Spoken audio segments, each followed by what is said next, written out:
이 자리에 나와 예배하는 우리 모든 성도님 한 분 한 분이 선교하는 개인, 가정, 교회 더욱더 지경이 넓혀지고 하나님께 복을 많이 받고 쓰임 받으시기를 주님의 이름으로 축원합니다. 아멘. 선교의 주역이 된 사람들, 오늘 7번째 또 이야기를 말씀드리는데, 우리가 예수 믿는 거 그냥 믿는 거 아니죠. 우리가 예수 믿는 거 사실 그냥 믿는다고 생각하면 정말 착각이고 오해입니다. 소위 우리 아이들이 태어날 때부터 스마트폰이 있어서 원래 스마트폰이 있는 거야 라고 생각하는 것처럼 착각인데, 우리가 그렇게 빠져들면은 감사를 잃어버립니다. 스마트폰을 만든 사람이 있는 것처럼 이 땅 가운데 복음을 전한 사람이 있고, 그 복음의 열매가 지금 우리한테 편만하게 전해져서 교회 가운데 우리가 마음껏 예배하며 찬양하며 함께 모여서 이렇게 사랑의 교제를 나눌 수 있다는 거, 이거 기억해야 돼요. 역사를 회고하고 역사를 돌아보며 이 조선 땅에 언제 복음이 들어왔고 누가 어떤 사역 가운데 이렇게 편만하게 복음을 전했는가 두루두루 살피면서 할 수 있는 대로 우리가 역사의식 가운데 선교에 대한 그 가치를 늘 가슴에 새기고 선교의 빚진 자 되어서 이 선교를 갚는 사람으로, 가정으로, 교회로 쓰임 받아야 된다는 겁니다. 우리가 예수 믿는 거 그냥 주어진 열매 아닙니다. 하나님의 부르심 앞에서 선교의 다리가 된 분들이 있고, 또 선교의 주역으로 자신들의 일생을 바치며 헌신하며 기도했던 그분들의 피와 땀이 있기 때문에 우리가 지금 이렇게 예수를 평안하게 믿을 수가 있는 겁니다. 우리가 이런 복을 받았는데 한국교회가 참 감사해요. 너무 감사한 게, 그렇게 많은 분들을 통해서 선교의 빚을 지었는데 이제는 선교의 빚을 갚는 나라가 되었어요. 그죠? 세계 선교 2대 강국, 가장 많은 미국 다음으로 두 번째로 선교사를 가장 많이 파송한 나라가 되어서 저희가 이렇게 선교의 빚을 갚는 나라가 되었다는 거, 이루 말할 수 없는 감격입니다. 있을 수가 없는 일이고, 이 짧은 시간에 이렇게 많은 교회가 생기고 많은 성도들이 생기고 세계에서 두 번째로 선교사를 많이 파송한 나라, 여러분 전례가 없고 전무후무합니다. 후무? 후무는 모르겠네. 또 다른 나라가 생길 수 있겠지만 전무합니다. 전무. 정말 이런 나라가 없었어요. 그러니까 세계의 모든 교회들이 깜짝 놀라지 않습니까? 하나님께서 이렇게 복을 주셨을 때에는 이유가 있다는 거예요. 이 나라 잘 살게 하시고 부국 강병을 이루게 하시고, 하나님께서 선교의 빚 갚으라고 한류의 열풍을 타고 더욱더 선교하라고 주신 기회로 여러분이 받으시고, 여러분이 있는 그 순간순간 여러분이 할 수 있는 대로 가든지 보내든지 선교에 뛰어드셔서 선교의 열매를 여러분도 맺으시기를 주님의 이름으로 축원합니다. 이 선교사님들이 한국에 오셔가지고요, 그곳에서 자신의 모든 사비와 자신의 인생과 자신의 처자식이 죽어가는데도 이 땅을 떠나지 않고 선교하셨잖아요. 그리고 나서 거기서 자기들의 왕국을 만들지 않았어요. 자기들의 왕국을 만들지 않고 그곳에서 목회 이양을 했습니다. 내가 교회를 세우고 또 그곳에서 제자들을 가르쳐서 이 땅의 원주민들, 이 땅의 조선인들이 자생적으로 목회를 할 수 있도록 그 목회를 이양했어요. 여러분, 이게 정말 필요한 선교 전략이죠. 선교사가 여기서 터줏대감 노릇하면 안 됩니다. 선교사는 자기 나라로 돌아가야 돼요. 바울이 선교를 하면서 이곳저곳에 다니며 교회를 세우고 그곳에 제자를 키워서 그곳에서 목회를 하도록 맡기고, 자기는 또 다른 곳으로 가서 다른 곳에 교회를 세웠던 이 사역을 해오지 않았습니까? 우리 한국에 오셨던 선교사님들도 이곳에 와서 자신들의 왕국을 만들지 않았습니다. 자신들의 어떤 왕가를 만들지 않았습니다. 모든 걸 털어서 자기 인생을 바쳐서 교회를 세운 이후에 조선인들이 자생적으로 목회를 할 수 있도록 키워줬다는 거예요. 그리고 그 노력 가운데 성도들이 모여들었고, 성도들의 헌신과 섬김과 이 연보를 통해 가지고 교회가 자립할 수 있게 된 거예요. 자립하는 결과 일어났는데, 사실 우리 선교의 이야기들을 들어보면 잘못된 선교사님들도 있죠. 그 선교지에 가서 때가 되고 목회 이양을 하고 빠져나와야 되는데, 거기서 외국인이 선교를 하겠다고, 목회를 하겠다고 끝까지 거기 앉아서 자신의 왕국을 만드는 사람들, 그리고 거기서 또 세습을 하는 사람들, 옳지 않습니다. 자생적인 목회가 되게끔 그 현지인들에게 목회를 이양해야 되고, 현지인들이 외국의 원조만이 아니라 우리들의 연보와 헌신과 수고를 통해서 교회가 자립할 수 있도록 도와줘야 되는 거, 이게 선교 사역에 반드시 필요한 부분이에요. 근데 우리나라에 오셨던 선교사님들은 다 그렇게 반듯한 분들이 오셨어요. 얼마나 큰 복입니까? 그분들이 오셔서 여기서 목회자들을 양성했어요. 이곳에 오셔서 교회가 자립할 수 있도록 도왔어요. 처음에는 많은 것들을 투입했지만 이후에는 자립할 수 있게끔 도와주셨다는 것, 이게 우리 한국 교회가 선교사들에게 받은 복이고 하나님께 받은 복입니다. 그런데 우리 민족이 미전도 종족이었을 때, 미전도 종족, 우리가 선교사님들이 오셔서 선교사님들을 통해서 선교를 받고 전도를 받고 있던 우리가 미전도 종족이었을 때, 그때 우리 민족을 위해서 먼저 일어났던 그 조선인 선교사가 있어요. 우리나라 원주민, 현지인, 우리 조선인, 이 조선인인데, 조선인이 내가 선교하겠습니다, 제가 선교하는 그 심정으로 가겠습니다 라고 일어났던 이 일이 있었는데, 그 조선 선교사의 이야기, 오늘 제가 선교의 주역이 된 7번째 이야기로 여러분에게 전달하려고 합니다. 두구두구두구두구두구두구두구. 선교사, 우리 조선인 선교사 7번째 이야기. 오늘 본문 한번 보십시오. 오늘 본문을 보면 이 말씀이 우리 땅에 와서 선교하셨던 그 선교사님들의 열매로 우리 조선인이 선교를 했었던 조선인 선교사가 나왔던 그 말씀과 너무 맥락이 연결되는 메시지예요.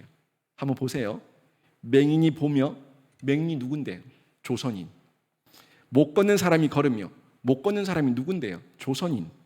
나병 환자가 깨끗함을 받으며, 나병 환자가 누군데요? 조선인. 못 듣는 자가 들으며, 못 듣는 자가 누군데요? 조선인. 죽은 자가 살아나며, 죽은 자가 누군데요? 조선인. 가난한 자에게 복음이 전파된다 하라. 가난한 자가 누구예요? 조선인. 그런데 이렇게 맹인이고 못 걷고 나병 환자하고 못 듣고 죽은 자였던 조선인이 복음을 듣고 살아나서 이제 그들이 자신이 일어나서 걷고 보고 걸으며 살아서 복음을 전파하게 되는 놀라운 역사, 이런 역사가 우리 안에 자생적으로 일어나게 된 거예요. 그 첫 번째 인물은 바로 이기풍입니다. 이기풍 목사님. 이 이기풍 목사님은 평양 출생이에요. 이기풍 목사님과 떼놓을 수 없는 한 인물이 있다면 모펫 선교사님입니다. 사무엘 모펫. 이 사무엘 모펫 선교사님을 평양에서 이 이기풍이 늘 따라다니면서 스토커죠. 지금 같으면 따라다니면서 스토커, 전도를 방해하고 선교를 방해하고 핍박했던 사람, 그 사람이 이기풍 이 목사님이에요. 얼마나 못되게 생겼는지, 은혜를 받아서 이 정도인데 사진 한번 보겠습니다. 못되게 생겼죠. 눈이 착. 은혜를 받아서 이 정도예요. 이 조선신학교를 졸업할 때 그때 찍었던 사진인데, 그 3년 4년 동안 수학하며 공부하며 은혜를 많이 받았는데 이 정도예요. 예전에는 어땠을까? 상상이 되지 않습니까? 제가 꼭 언젠간 한번 보여드리겠습니다. 저의 20대 때, 아니 10대 때부터, 10대 때 증명사진 짜잔, 20대 때 증명사진 짜잔, 30대 때, 40대 때. 지금 은혜를 받아서 이 정도입니다. 근데 제가 제 증명사진을 봐도 참 독하게 생겼다, 참 못되게 생겼다라는 마음이 들 때가 있어요. 눈에 도끼가 있는 거예요. 10대 사진인데도. 참 여러분 사진도 한번 보세요. 여러분도 20대, 30대, 10대 때 있으시면 보십시오. 여러분이 얼마나 지금 은혜를 받아서 부드러워졌는가. 이렇게 보시면 여러분 지금 표정이 훨씬 더 아름답습니다. 지금이 가장 아름다운 때예요. 은혜를 받아서. 이기풍 목사님이 지금 이때가 이제 졸업할 때, 그때 단체 사진을 찍었을 때 사진인데요. 이분이 1865년생이에요. 1865년생인데 1942년도 6월 달에 소천하셨어요. 그러니까 그 당시에 있는 77세를 사셨으니까 장수하셨죠. 뭐 지금도 77세 사셨으면 뭐 그래도 뭐 웬만큼 사셨다. 그래도 80은 넘었으면 이런 마음이죠. 근데 77세를 그때의 구한말에 사셨으니까 오래 사신 편이었어요. 근데 이분이 왜 죽었냐면 순교하신 거예요. 순교. 제가 나중에 또 무슨 얘기 말씀드리겠지만 아무튼 이분이 평양의 깡패였어요. 깡패. 이 사람이 선교사님을 만나서 죄를 회개하게 되고 예수를 영접하게 되는 이런 놀라운 역사가 일어나게 되죠. 그리고 1907년에 제1회 평양신학교 제1회 졸업생으로 졸업했던 7명 중에 한 명, 그 한 명이 됩니다. 뭐 평양신학교라고도 하고 뭐 조선신학교라고도 하고 하는데 거기 제1회 졸업생 중에 7명 중에 한 명이 이기풍 목사님이에요. 그리고 이 7명이 다 함께 목사가 되는데 다 한 번에 함께 그날 안수를 받았으니까 모두가 다 최초의 목사가 되는 거죠. 최초의 목사님이 됐습니다. 그리고 나서 동노회가 조직됐어요. 이 조선 땅에 노회가 조직되어서 제주도에 선교사를 파송하게 되는데 제주도에 처음으로 선교사로 파송할 때 1호 파송을 받았던 분이 이 이기풍 선교사님이세요. 그리고 1938년에 호남에서 목회를 하는 중에 일제가 신사참배를 강요하게 되는데 그 신사참배에 대해서 교회 지도자들과 투쟁하고 거부하다가 체포되셔가지고 심한 고문을 받게 됩니다. 그리고 거의 몸이 다 망신창이가 된 거죠. 그래서 병보석으로 풀려나게 되고요. 뭐 거기서 어떻게 할 수가 없으니까 병 때문에 보석으로 나오게 돼요. 그리고 나서 그 후유증으로 얼마 안 돼서 소천하셨던 분, 순교하신 거죠. 순교하신 분이 이기풍 목사님이십니다. 근데 이분이 깡패였다고 얘기했잖아요. 평양에서 한 주먹 하는 그런 깡패로 돌아다닐 때 선교사님들을 괴롭힐 때 그때 일화가 있어요. 뭐 여러 가지 이야기가 있지만 그 중에 몇 가지 이야기를 제가 좀 드리는데 어느 날 하루는 평양 거리에 있는데 평양 이 좌수사의 행렬이 지나가는 거예요. 뭐 그때 어떻게 지나갔겠습니까? 물러거라 이러면서 지나가지 않겠습니까? 그렇게 지나가는 중에 감투를 쓴 높은 사람들이 거드름을 떨고 들먹거리면서 이 거만한 행렬을 보게 되니까 이 이기풍 마음에 이 승질이 나는 거예요. 지금 온 나라가 망하게 생겼고 이 백성들은 다 굶어 죽게 생겼는데 저 감투 쓴 것들은 물러거라 하면서 거드름 떨고 걸어가는 그 모습이 그냥 꼴보기 싫은 거예요. 이 순간 우라통이 터져가지고 그 감정을 참지 못하고 뛰어 들어가서 좌수사의 멱살을 잡고 내동댕이 쳐버리는 이런 횡패를 부리게 된 거예요. 때와 장소를 가리지 않는 무모함, 폭력성을 가지고 있었던 사람, 그 사람이 이기풍이었는데 그것 때문에 체포되어서 조선 관아에 끌려가서 큰 고초를 당하고 고생을 치르다가 나오기도 했었던 적이 있다는 이야기가 있습니다. 그리고 이 이기풍은 기본적으로 이 속에 기득권층에 대한 반발심이 있었고요.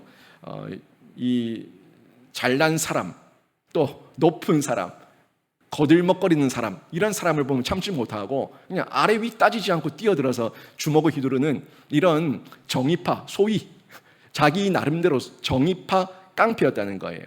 근데 이 사람이 또 이야기를 들어보니까 깡패긴 깡패였는데 이 머리가 좀 있는 깡패였다는 거예요. 6살 때 사서오경을 줄줄 외웠다고 이야기를 하고요. 그리고 12살에는 백일장에 나가서 장원을 할 정도로 학문에 소질이 있었던 그런 사람이 이기풍 목사라고 이야기를 합니다. 그런데 하루는 주먹 쓰는 패거리들, 깡패들과 함께 평양 시내를 활보하며 여기저기 기웃거리고 있는데 이기풍 귓가에 듣기 싫은 소리가 들려오는 거예요. 예수 믿으세요. 예수 믿으세요. 죄를 회개하세요. 예수 믿으세요. 이렇게 발음도 시원찮은 어떤 서양인의 소리가 여기저기 들려오는 거예요. 여기저기서 듣기 싫은 거예요. 발음도 시원찮고 거기다 하는 소리가 예수 안 믿으면 지옥 가요. 이러고 다니니까 너무 거슬리는 거예요. 그래서 이 마음에 또 승질이 나는 겁니다. 이 서양 놈들이 들어와서 나라를 통째로 삼켜먹고 우리 순진한 조선인들 다 속여서 이권은 다 빼앗아가고 이제는 우리 조선인들의 이 신앙까지도 종교까지도 빼앗아가고 거기다가 뭐? 회개 안 하면 지옥을 가? 우리 조선인들이 바본 줄 아냐? 이런 마음이 속에서 치고 올라오는 거예요. 그래서 이 선교사를 향해 가지고 그 예수 믿으세요 하는 그 선교사를 향해서 주변에 보이는 돌을 하나 딱 잡고 자기가 다윗도 아니고 빡 던졌는데 이 선교사님의 턱을 맞고는 선교사님 턱에서 피가 철철 나고 선교사님은 죽는다고 너무 아파서 저 구석에 쓰러져서 피를 흘리고 있는 거예요.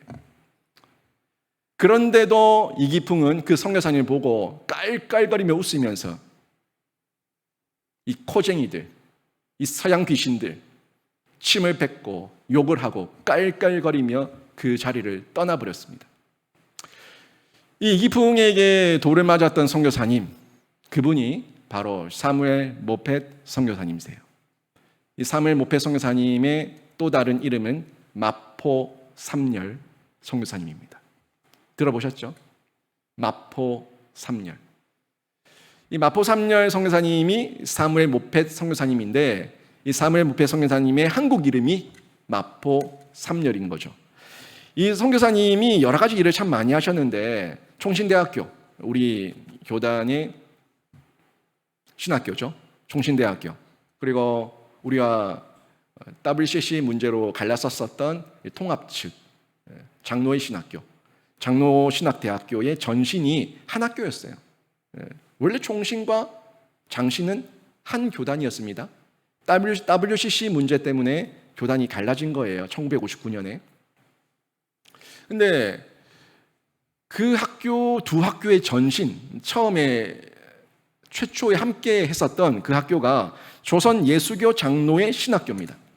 이 조선 장로의 신학교, 그리고 숭실대학교 설립에 중심적인 역할을 했었던 분이 마포 삼열 선교사님이세요.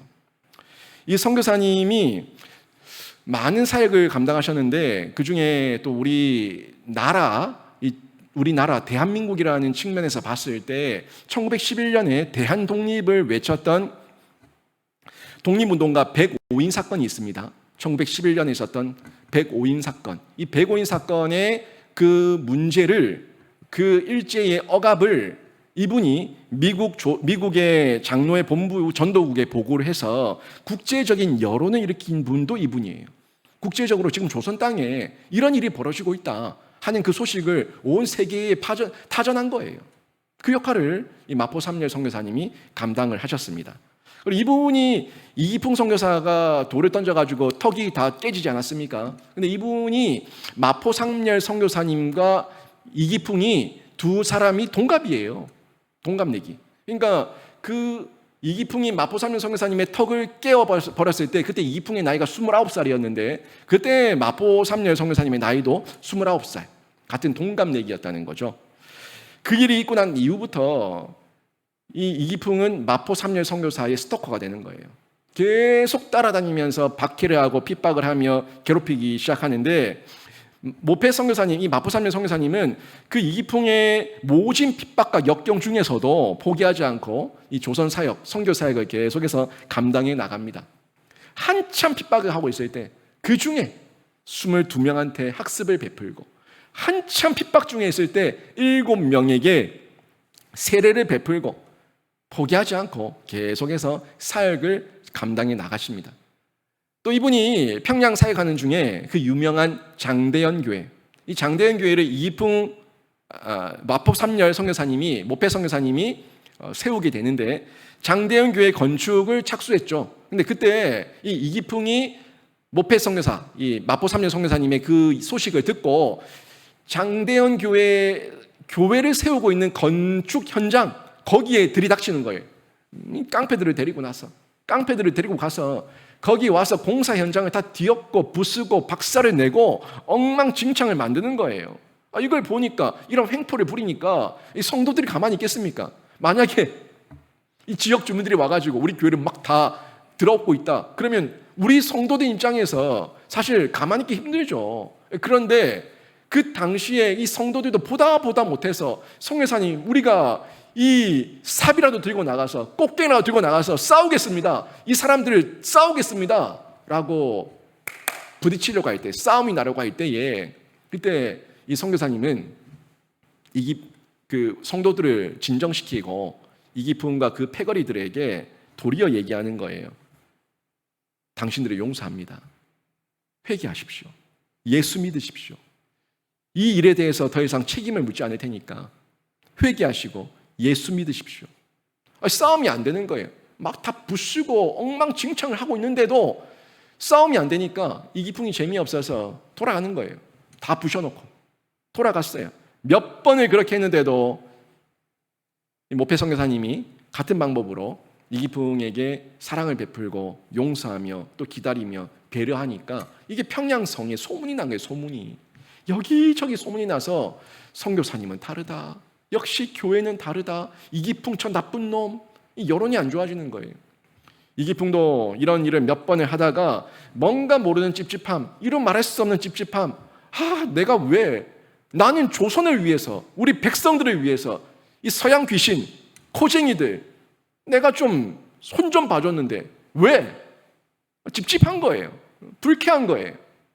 그런 찝찝함으로 밤을 새우며 뒤척이다가 잠들기를 반복하고 있는데 어느 날 이 이기풍 목사가 그 꿈속에서 예수를 만나는 겁니다. 아니, 이 이기풍 이야기를 들어보면요, 사도 바울과 너무 비슷하다, 유사한 점이 참 많다라는 그런 생각을 제가 가졌는데, 예수를 꿈에서 만났어요. 꿈에서 만났는데 이기풍은 꿈에서 깼지만 그 예수를 믿지 않습니다. 꿈에서 만났지만 개꿈 꿨다라고 얘기하며 예수를 찾지 않습니다. 부인합니다. 계속해서 적극적으로 자기의 의지를 가지고 예수를 부인하며 하나님을 믿지 않습니다. 그러던 이기풍이 예수를 나의 주로 고백하는 일이, 놀라운 일이 일어났어요. 그때가 청일전쟁 때였는데, 청일전쟁이 이 조선 땅에서 벌어졌잖아요. 싸우려면 자기 나라에서 싸우지 왜 조선 땅에서 청나라와 일본이 전쟁을 해요. 청일 전쟁을 할 때 이 평양 땅이 엉망이 됐어요. 그래서 평양에 살던 시민들, 국민들, 백성들이 다 원산으로 피난을 가는 그런 일들이 있었습니다. 그런데 그때 평양을 지키고 있었던 한 명의 선교사님이 있었는데, 스왈른 선교사님이에요. 이 스왈른 선교사님을 만나서 이기풍이 회심하는 사건이 일어나게 됩니다.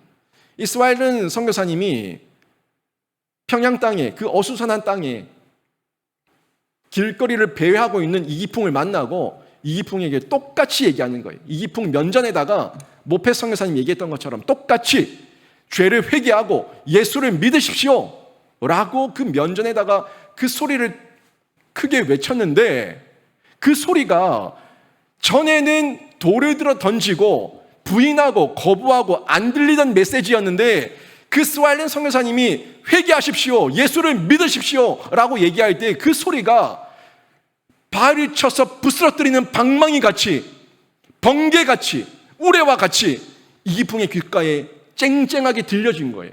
그리고는 아무 일도 없었어요. 아무 일도 없었는데 그 스왈른 선교사님은 똑같이 모페 선교사가 외쳤던 것처럼 죄를 회개하시고 예수를 믿으십시오 라고 외친 것밖에 없는데, 그 자리에서 이기풍 목사는 자신의 무릎을 꿇고 그 자리에서 제가 죄인입니다, 제가 예수 그리스도를 영접합니다, 나의 주인으로 고백합니다 라고 받아들이는 놀라운 역사가 일어나게 된 거예요. 그리고 이후에 이기풍 목사는 모페 선교사를 찾아서 무릎을 꿇고 용서를 구하고 모페 선교사로부터 신학에 대한 배움, 말씀에 대한 가르침을 받는 신학도, 성도, 신자로 바뀌는 역사가 일어나게 된 거예요. 말 그대로 평양의 제1의 깡패였던 사람이 평양의 제1의 전도자로, 평양의 제1의 신자로, 평양의 제1의 성도로 바뀌는 이런 역사가 일어나게 된 겁니다. 한마디로 빚을 지게 된 거예요. 이루 말할 수 없는 빚을 지게 되었는데, 이 빚을 지은 이기풍이 이후에 빚을 갚는 자로 바뀌는 역사도 연속해서 일어나게 된 거예요. 이기풍 목사님이 1903년도에 이 평양신학교에 입학을 하게 돼요. 평양신학교에 입학을 해서 평양신학교 제1회 졸업생이 되었다고 말씀드렸죠. 7명. 그 7명이 졸업하게 되는데, 그리고 나서 이분이 1907년에 졸업과 함께 목사 안수를 받게 되는데, 목사 안수를 받았던 교회가 어디였을까요? 예, 나왔네요. 자기가 깨부시고 엉망진창을 만들고 다 뒤집어 놨었던 장대현 교회에서, 그곳에서 자신이 목사 안수를 받는데, 이 조선 땅의 첫 번째 목사로 탄생하는 그런 놀라운 역사와 기적이 일어나게 된 겁니다. 여러분, 하나님의 계획 놀랍지 않습니까? 이 깡패가 목사가 돼요. 자기가 때려 부수던 그곳이 자신이 목사 안수를 받는 영광스러운 장소가 돼요. 하나님의 놀라운 계획. 누가 이기풍이 하나님을 믿게 되고 이 이기풍 깡패가 목사가 될 거라고 누가 생각을 했겠습니까? 여러분, 이게 진짜 기적이에요.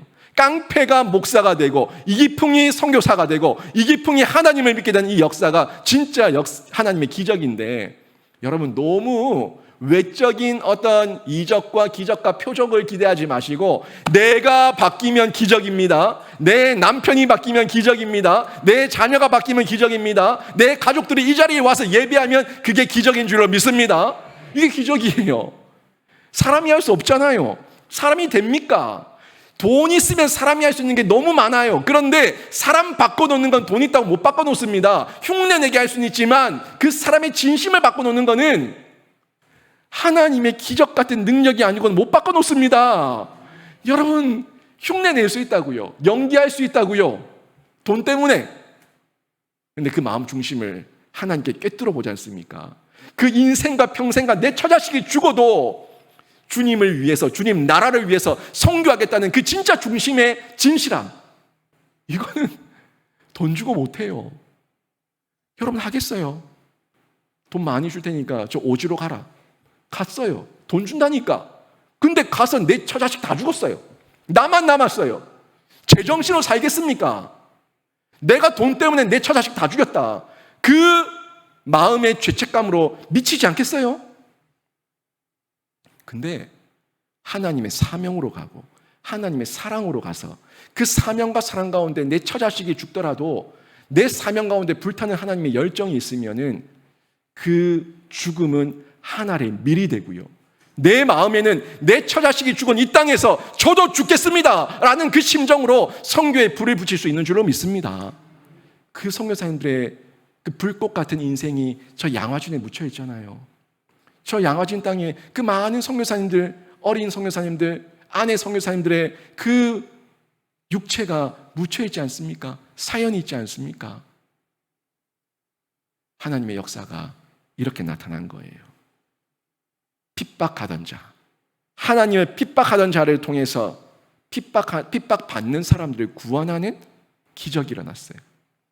억누르던 자를 통해서 억눌림 받는 자들을 일으키는 자로 바뀌는 이런 놀라운 역사가 일어나게 된 거예요.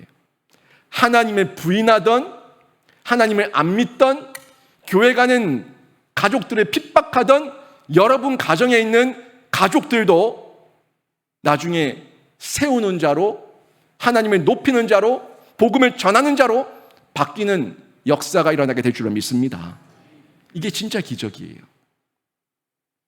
하나님께서 이기풍 선교사를 이렇게 바꿔놨습니다. 1907년에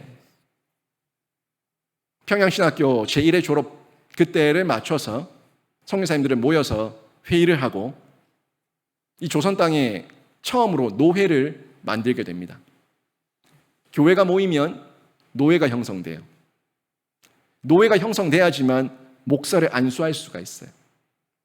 이제 이 땅에 7명의 자생적 목회자를 양성해서 이 사람들을 목사로 안수해야 되니까 이 조선 땅에 노예를 세웁시다 해서 미국 장로교 목사님들이 모여서 회의를 하고 노예를 만들게 되는데 노예가 첫 번째로 만들어지고 하나밖에 없어요. 그래서 동노예예요. 독자적인 하나밖에 없는 노예, 동노예를 구성하게 됩니다. 이 노예들이 모여서 지금은 우리 총회에 거의 150개가 넘는데 정확하게 숫자는 모르겠네요. 150, 160 될 겁니다. 150, 160개의 노예가 모여서 총회를 만들고 있죠. 근데 그때는 총회는 없었어요. 총회는 없고 노예를 만들었습니다. 이 목사를 안수하는 권한은 노예가 가지고 있어요. 목사의 그 자격을 검증하는 기관은 총회가 하지만 총회가 강도사로 인허를 허가하게 되면은 강도사 인허와 목사 안수를 노예에서 하게 되죠. 그래서 노예를 구성하고 평양신학교 제1회 졸업생 7명을 배출하고 그분들을 목사로 안수해서 세우게 됩니다. 그분들 사진 한번 볼까요? 이 사진들 가운데 아까 전에 있었던 이기풍 목사님도 있죠. 저 왼쪽 편 옆에 두 번째 앉아있는 분, 딱 이렇게 승질 있게끔 앉아 계시지 않습니까? 근데 이분들 이름이 여러분 들으면 많이 들어보셨을 거예요. 이 7명 이름이 서경조, 길선주, 방기창, 양전백, 한석진, 송린서, 이기풍 이렇게 7명의 한국 최초의 목사님들이 탄생하게 됐습니다. 이 동로에서 그래서 이 7명의 목사들 중에서 한 명을 우리가 선교사로 보내자. 이분들을 지금 당장 해외로 보낼 수는 없으니까 이 조선 땅의 해외와 같은 아주 복음 전하기 힘들고 언어 소통이 힘들고 문화와 그 관습과 풍습이 다른 곳, 그 누구도 지금 아무도 들어간 곳이 없는 곳, 선교사가 없는 곳, 그곳에 조선인을 보내서 그래도 우리보다는 외국인보다는 조선인이 가서 직접 하는 게 좀 더 나으니까 조선인 선교사를 보내자라고 결정을 하게 되는데 거기가 제주도예요. 제주도에 한 명의 선교사를 파송하기로 결정을 하고 이분들 가운데에서 누가 가겠습니까? 라고 반응을 기다리게 된 겁니다. 근데 아무도 안 간다는 거예요. 아무도 여기에 대해서 반응을 하지 않는 거예요. 은혜를 받았는데 목사가 되면 가장 뜨거울 때인데 어디든지 가겠습니다. 아골골짝 빈들이라고 가겠습니다 하는 그때가 목사 안수를 받았을 때인데 이 제주도 선교가 얼마나 힘든지 이 7분의 목사님들이 아무도 선교사 제가 가겠습니다 라고 손을 들지 않는 거예요. 지금도 제주도가 멀죠. 제주도가 멀다고 느껴집니다. 근데 지금도 멀다고 느껴지는데 배 타고 가도 한참을 가야 되고 비행기를 타고 가야 되고 멀게 느껴져요. 마음껏 왔다 갔다 할 수 없으니까. 지금도 멀다고 느껴지는데 그때는 지금보다 더 심했죠. 뭐 증기선이 있습니까? 뭐가 있습니까? 비행기가 있으면 뭐가 있습니까? 목선 타고 가는데 그러니까 죽을 수도 있고 풍랑만 나면 그러니까 아무도 갈 엄두를 내지 않는 거죠. 거기다가 지금도 뭐 제주도에 가면 방언이 있지만 그 당시에는 이렇게 표준어에 대한 교육이나 문화가 전파되지 않았기 때문에 아주 사투리가 많이 심했다는 거죠. 방언이 심하고 그 나라 그 땅의 문화, 풍습, 습관 이런 게 이 내륙 육지와 너무 다르다 보니까 섣불리 가기에 두려운 곳이죠. 한 번도 경험해 보지 못한. 지금이야 우리가 제주도 여행 삼아 방문해 볼 수 있지만 그 육지에 평양에 있는 사람이 언제 제주도에 여행 간 적이 어디 있겠습니까? 여행 갈 뭐 그런 여유나 있겠습니까? 그러니까 제주도 평생 처음 가는 곳이에요. 평생 처음 가보는 그곳, 함부로 가기에 쉽지 않은 그곳에 선교사로 가라고 하니까 처음 목사 안수를 받은 뜨거운 열정이지만 아무도 선뜻 나서지 않는 겁니다. 근데 이때에 이기풍 목사님 마음 가운데 성령께서 마음 가운데 두들기시는 거예요. 그래서 이기풍 목사님이 마음에 여러 가지 생각을 하게 됩니다. 나 같은 깡패가, 나 같은 이 무식한 자가 내가 목사가 되다니, 내가 예수를 믿다니, 마포삼열 목사 선교사님이 그리고 스왈렌 선교사님이 나에게 복음을 전하지 않았다면 내가 어떻게 예수를 믿었을까? 그분들이 이 조선 땅에 오지 않았다면 내가 어떻게 예수를 믿었을까? 근데 그분들은 말도 안 통하는 완전히 다른 민족, 완전히 다른 나라, 그것도 태평양을 수개월 동안 배를 타고 와야 되고, 말도 안 통하고 아무런 인맥도 없고 아무런 연고도 없고 비슷한 거랑 아무것도 없고 배를 타고 다 죽을 수도 있고, 심지어 이곳에 와서 풍토병으로 많은 처자식이 죽어가면서도, 그러면서도 선교하는 그 선교사님들을 생각하니까 내가 내 나라 내 민족, 그 제주도에 내가 못 가? 내 나라 내 민족이고 언어가 다르고 풍습이 다르고 문화가 다를 뿐인데 거기에 내가 못 가? 다른 나라 사람도 여기 오는데 내가 못 가? 그분들은 여기 와서 나에게 예수 믿게 했는데 이 마음이 드는 거예요. 그래서 이기풍 선교사님이 하나님 앞에 기도하게 됩니다. 기도하던 중에 하나님께서 확실하게 말씀으로 이기풍 선교사님의 목사님의 마음을 휘어잡은 거예요. 레마의 말씀, 확실한 말씀, 가라. 그 말씀이 이기풍 선교사님에게 주어진 말씀이 마태복음이에요. 마태복음 4장 12절 16절 말씀이에요. 이 말씀이 이기풍 선교사님에게 주어졌는데 이 말씀을 보니까 이렇게 나옵니다. 예수께서 요한이 잡혔음을 들으시고 갈릴리로 물러가셨다가 나사렛을 떠나 스불론과 납달리 지경 해변에 있는 가버나움에 가서 사시니 이는 선지자 이사야를 통하여 하신 말씀을 이루려 하심이라. 일렀을 때 스불론 땅과 납달리 땅과 요단강 저편 해변길과 이방의 갈릴리여, 흑암에 앉은 백성이 큰 빛을 보았고 사망의 땅과 그늘에 앉은 자들에게 빛이 비치었도다 하였느니라. 이 말씀이 그분 마음에 확 와닿은 거예요. 그 중에서 흑암에 사는 백성이, 흑암에 앉은 백성이 큰 빛을 보았고 사망의 땅과 그늘에 앉은 자들에게 빛이 비치었도다. 이 말씀이 이기풍 선교사님의 마음을 휘어잡은 거예요. 흑암에 앉은 저 제주 사람들, 사망의 땅과 그늘에 앉은 저 제주 사람들, 그들에게도 누군가는 빛을 비춰야 될 거 아니냐, 누군가는 복음의 빛을 비춰야 될 거 아니냐. 선교사님들이 이 수말리를 지나서 태평양을 건너서 여기까지 와서 복음을 전했는데 내가 이 얼마 안 되는 제주도 땅에 가서 배 타고 가서 복음을 못 전하면 누가 이들에게 그 빛을 전하겠느냐. 훈련받고 목사가 되어서도 내가 가지 못한다고 하면 그 어떤 성도가 여기에 가겠느냐 하는 그 마음에 큰 책임감을 가지고 이기풍 선교사님이 본인이 가겠다고 손을 들게 됩니다. 결국 내가 빚진 자이니까 제가 빚을 갚는 그 심정으로 가서 이곳에 예수의 복음의 빛을 비추겠습니다 라고 스스로 결심하게 된 거예요. 그리고 이제 떠나기 위해서 준비를 하게 됩니다. 근데 준비를 하는 동안에 자꾸 마음이 약해지는 거예요. 여러분도 그런 고민하지 않습니까? 제가 훈련합시다 해서 훈련 자자작 써서 냈다가 써내고 나서 그때부터 고민하는 거예요. 아, 괜히 썼다, 잘못 썼다, 내가 왜 그랬노 하는 마음 가운데 고민하는 분들 제가 봤어요. 그 순간적으로 뜨거워져가지고 이 냄비처럼 확 뜨거워져가지고 신청했다가 나중에 아이고 후회한다, 잘못했다, 왜 그랬을까 하는 마음이 드는데, 이기풍 선교사님도 인간이니까 그런 마음이 드는 거예요. 아, 내가 괜히 내가 간다 그랬나, 아, 제주도 내가 어떻게 갈꼬, 이런 마음이 자꾸 드는 거예요. 근데 이 이기풍 목사님 곁에 이기풍 목사님보다 더 강한 신앙의 한 명의 동력자가 있었는데 그 동력자가 윤함의 사모님이에요. 든든한 동력자. 마치 이 바보 같고 모자란 김효진 목사 곁에 든든한 동력자 정정의 사모를 둬서 그래도 빗나가지 않고 그 사모의 조언과 눈물과 기도를 통해서 끝까지 목회의 자리를 지키고 있는 것처럼 이 윤함의 사모를 곁에 두셔가지고 이기풍 목사님이 그 마음 중심을 다 잡을 수가 있었어요. 이 윤함의 사모님, 숭이여학교 1회 졸업생이에요.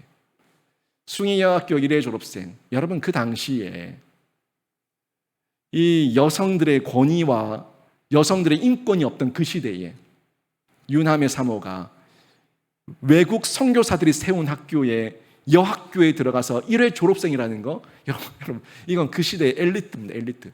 여성 엘리트예요. 이 유남의 사모님이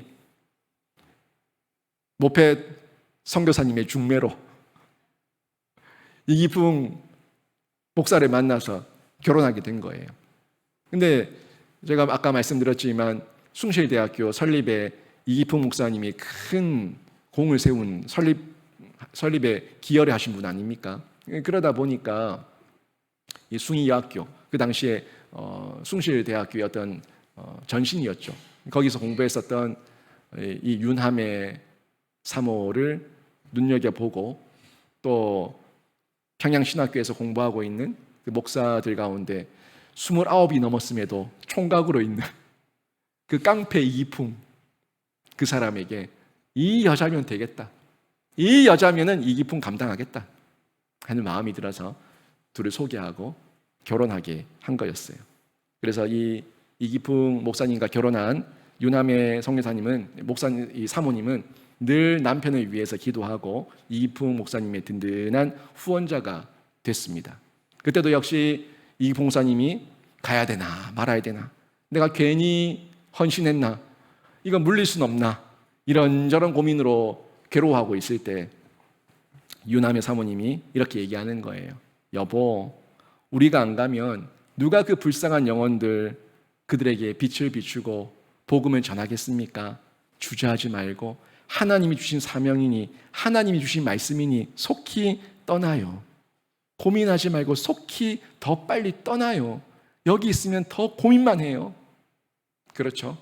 마치 하나님께 헌금할 때 성경책에 다 끼워 놓으면 볼 때마다 만주자 그러면서 고민하지만 내 손을 딱 떠나고 나면 전혀 생각도 안 나는 것처럼 빨리 떠납시다.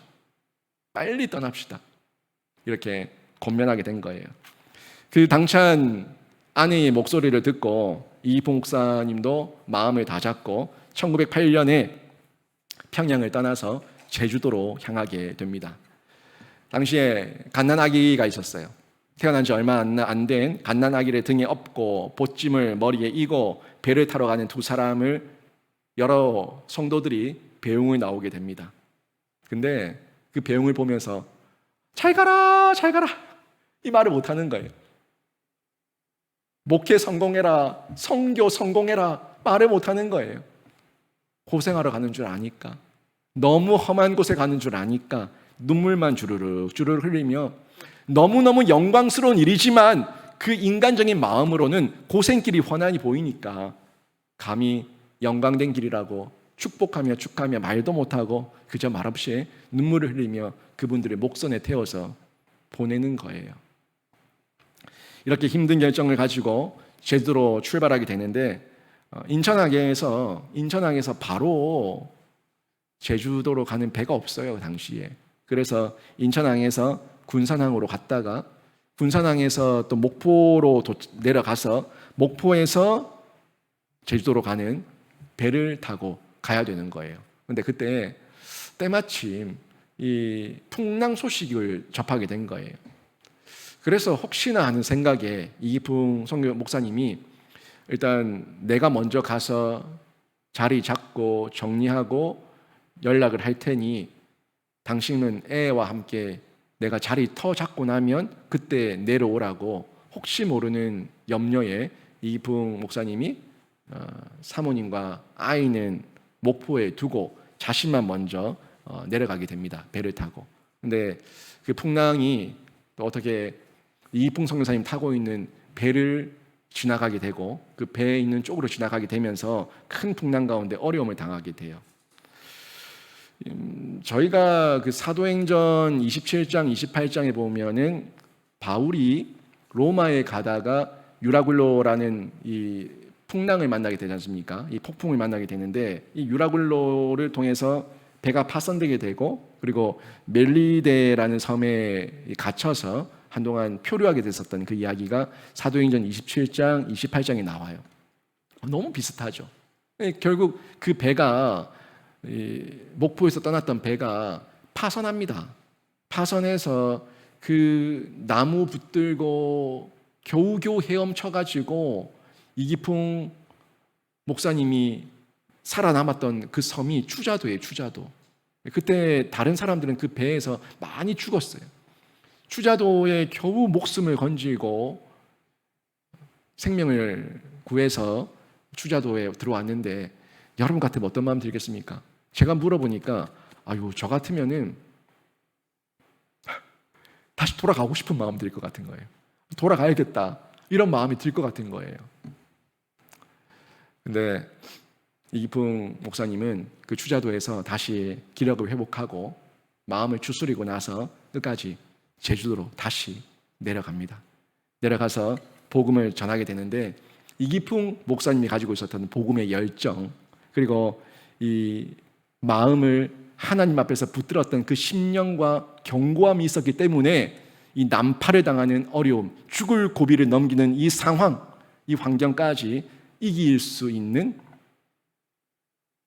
힘과 동력이 됐던 거예요. 또 얼마나 또 다행입니까? 유남의 사모님과 그 자녀가 있는데 혹시라도 왔다면 그 사모님과 애는 완전히 죽은 거죠. 헤엄을 어떻게 쳐요? 애를 안고. 때마침 하나님께서 사모와 아이를 남겨둘 수 있도록 지혜 주셔서 구했다는 그 마음의 안도와 기쁜 마음으로 목사님은 제주도로 내려가서 선교 사역을 감당하게 됩니다. 자, 이렇게 제주도로 간 이기풍 선교사님, 어떤 선교를 감당했을까요? 또 이후에 호남으로 가서 어떤 선교를 감당하시다가 신사참배를 거부하며 마지막에는 순교를 당하게 됐을까요? 이 이야기는 다음 기회에. 오늘 기억할 건 이거예요. 오늘 기억할 거는 복음을 비친 우리가 이제는 복음을 갚는 나라가 됐다는 거. 그죠? 1호 선교사 제주도였지만 이기풍 목사님, 그리고 이제는 세계 열방 가운데 세계에서 두 번째로 많은 선교사님을 파송한 나라, 복음을 갚는 나라가 되었다는 거, 놀라운 하나님의 은혜인 줄 믿으시고 여러분 감사하시기를 바랍니다. 그리고 우리도 이 시대에 그런 깡패 같았던 이기풍이 예수를 만났던 것처럼 기적이죠, 기적. 나같이 교만하고 나같이 자만스럽고 나같이 과학, 논리, 근거 이런 거 따져대는 내가 예수를 믿어서 그냥 믿어져 버려서 예수 앞에 엎드렸다는 거, 이게 나에게도 기적인데 내가 이 시대의 이기풍이 되었다는 걸 기억하시면서 여러분 감사하시기를 바랍니다. 내가 맹인이었어요. 내가 못 걷고 나병 환자고 못 듣고 죽은 자였던 내가, 그런 이기풍 같은 내가 이제는 일어나서 내가 걷고 보고 걸으며 살아서 복음을 전파할 수 있다는 거, 여기에 감사하시면서 여러분 복음을 많이 선포하시기를 바랍니다. 그 복음 전하는 그 자리, 그 선교의 자리, 꼭 굳이 해외 열방이 아니라도 여러분 가정, 여러분 직장, 여러분 일터 가운데 예수 안 믿는 사람, 예배를 모르는 사람, 그 어떤 복음에 대해서 듣지 못한 사람이 있다면 거기가 하나님께서 나를 보내신 선교의 자리임을 믿으시고 여러분은 어떤 곳에 있든지 가든지 보내든지 사명 감당하셔서 하나님께 칭찬받는 귀한 신자 다 되시길 주님의 이름으로 축원합니다. 아멘.